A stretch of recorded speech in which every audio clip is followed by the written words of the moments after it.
Damai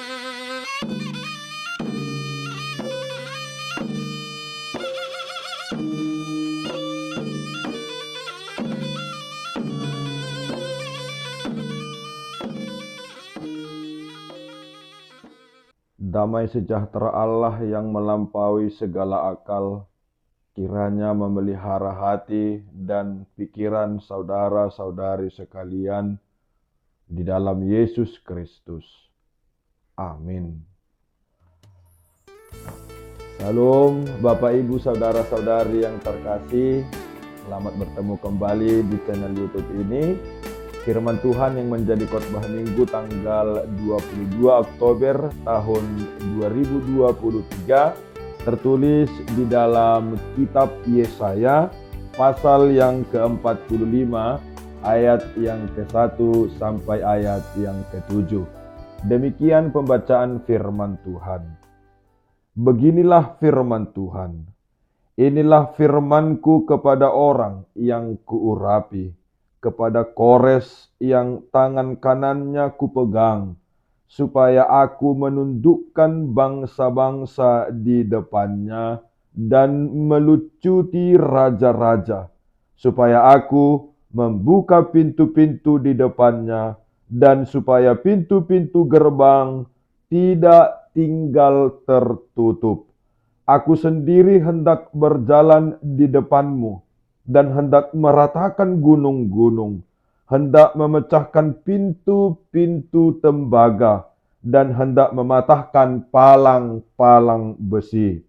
Aku akan memberikan kepadamu harta benda yang terpendam, dan harta kekayaan yang tersembunyi, supaya engkau tahu bahwa akulah Tuhan, Allah Israel, yang memanggil engkau dengan namamu.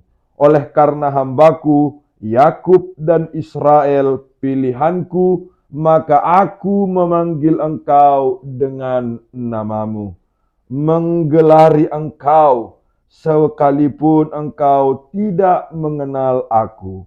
Akulah Tuhan dan tidak ada yang lain, kecuali aku tidak ada Allah. Aku telah mempersenjatai engkau, sekalipun engkau tidak mengenal aku, supaya orang tahu dari terbitnya matahari sampai terbenamnya bahwa tidak ada yang lain di luar aku. Akulah Tuhan dan tidak ada yang lain, yang menjadikan terang dan menciptakan gelap, yang menjadikan nasib mujur dan menciptakan nasib malang. Akulah Tuhan yang membuat semuanya ini. Demikian pembacaan firman Tuhan.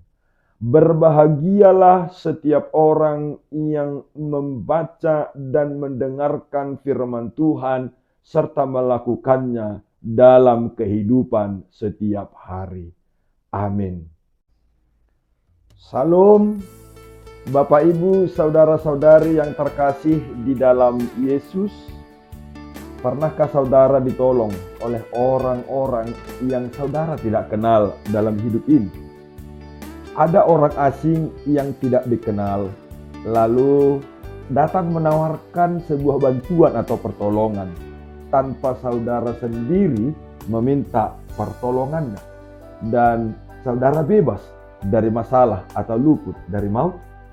Memang saudara-saudara yang terkasih, terkadang di dalam kehidupan ini terdapat banyak hal-hal yang mengejutkan dan tidak masuk akal. Selalu saja ada orang yang mungkin tidak masuk dalam hitungan kita, hadir dan berbuat baik untuk menolong dan menyelamatkan kehidupan kita dari berbagai kesulitan dan tantangan yang kita alami. Saudaraku, hal yang sama juga terjadi kepada bangsa Israel. Allah selalu berkehendak baik untuk menyelamatkan mereka sebagai umat pilihannya dengan berbagai cara dan melalui orang lain yang tidak terduga sama sekali, dalam hidup mereka sebagai bangsa pilihan Allah. Saudara yang terkasih di dalam Yesus, khotbah ini merupakan sebuah nubuatan Allah yang disampaikan oleh Nabi Yesaya tentang panggilan dan pengurapan seorang raja yang bernama Kores. Ada rencana besar Allah dalam penyelamatan umatnya yang saat itu sedang hidup di dalam pembuangan di Babel. Dan Allah ingin mewujudkan rencananya yang besar kepada umatnya melalui Raja Kores. Lalu pertanyaannya ada dua. Yang pertama, siapa itu Kores?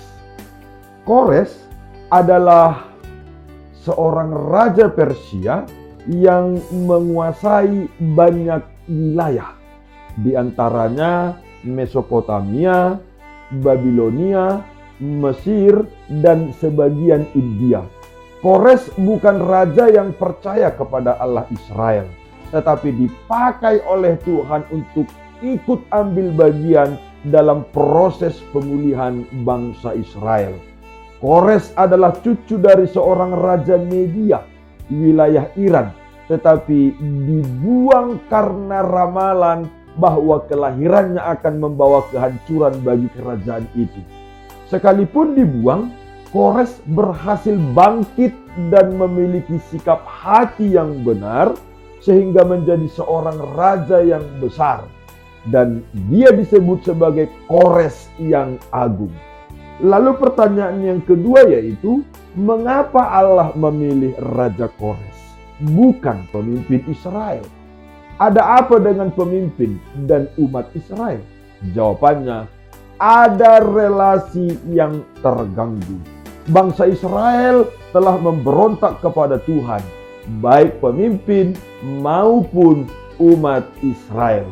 Tidak mampu mendengar suara Tuhan, mereka hidup terobsesi dengan diri dan kelompok sendiri. Mereka keras kepala, tidak rendah hati, tidak mau dengar-dengaran, merasa diri paling benar. Lebih parah lagi, mereka ikut dalam penyembahan berhala dan menyakiti hati Tuhan dengan ibadah yang munafik. Lalu Tuhan menghukum dan membuang mereka ke Babel sebagai akibat dosa, sekaligus mendidik mereka sebagai umat Allah.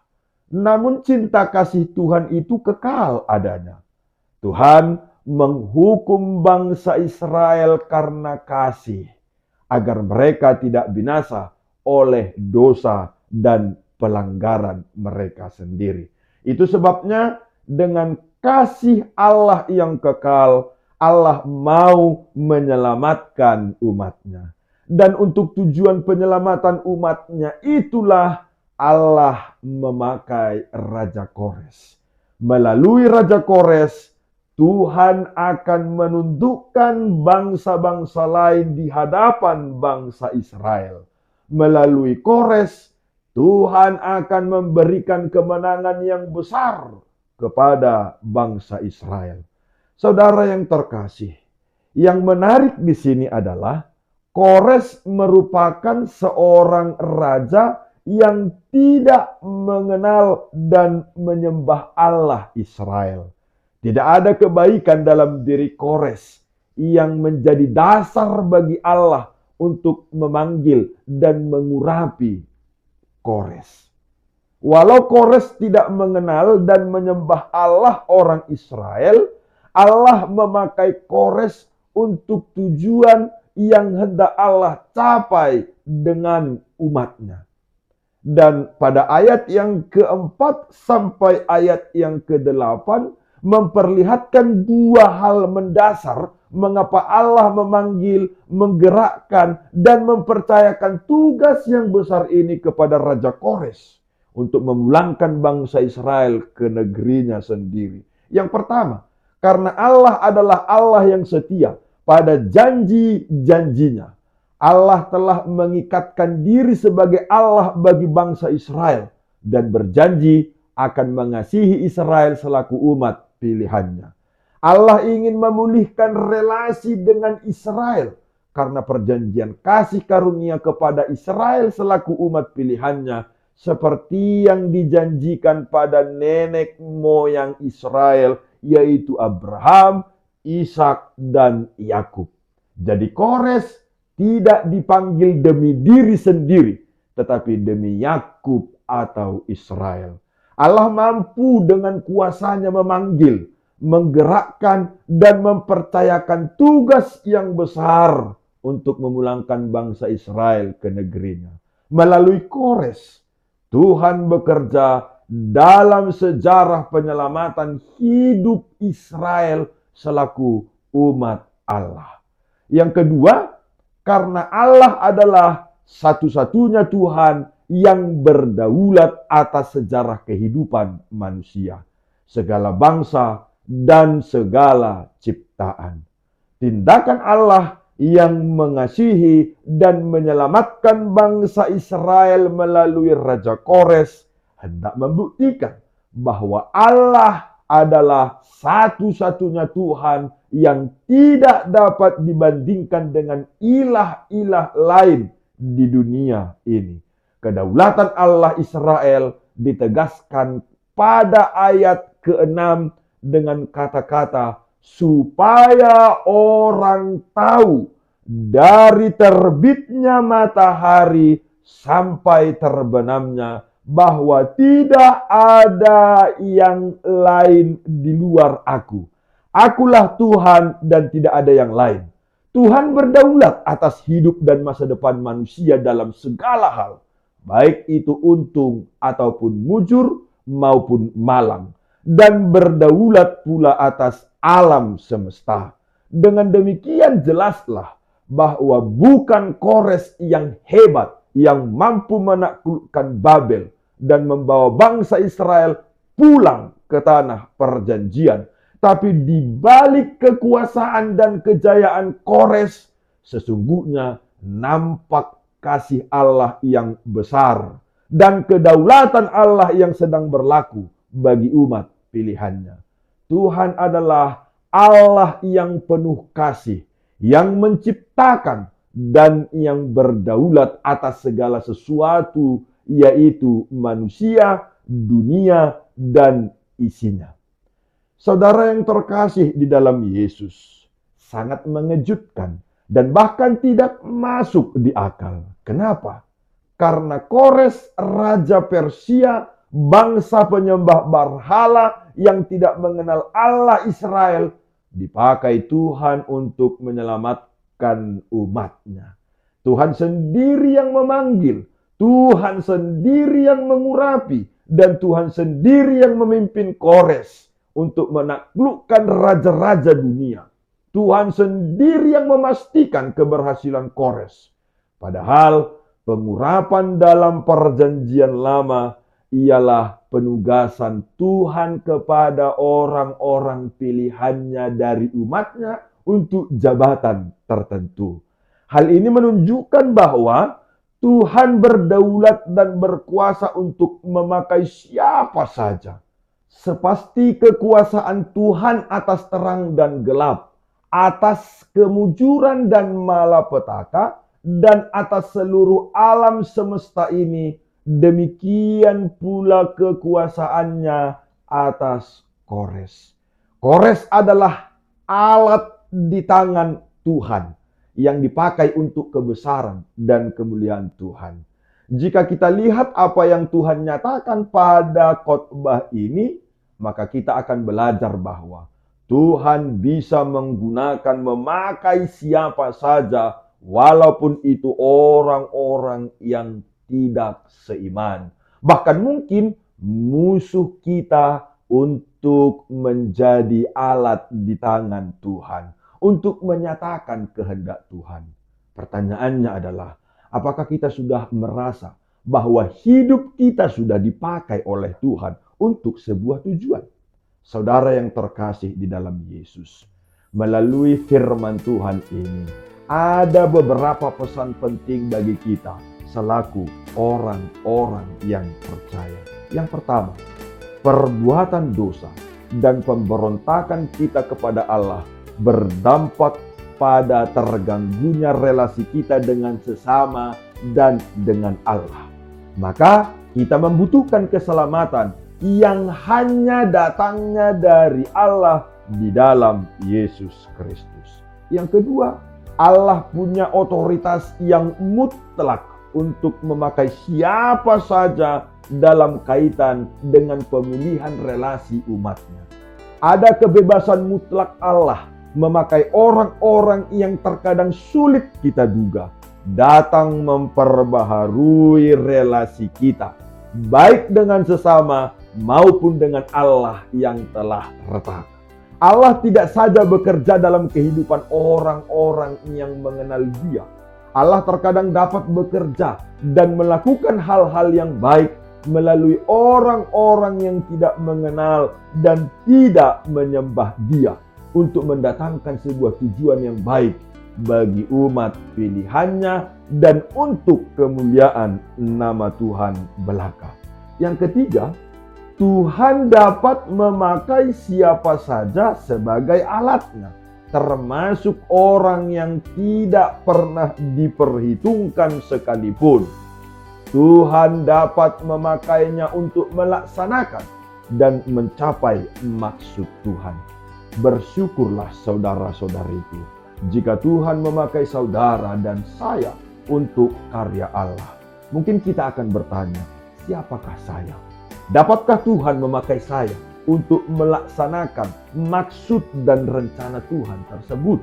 Jawabannya adalah dapat. Kenapa? Karena sebagaimana Tuhan berdaulat atas Kores, demikian jugalah Tuhan berdaulat atas saudara dan saya.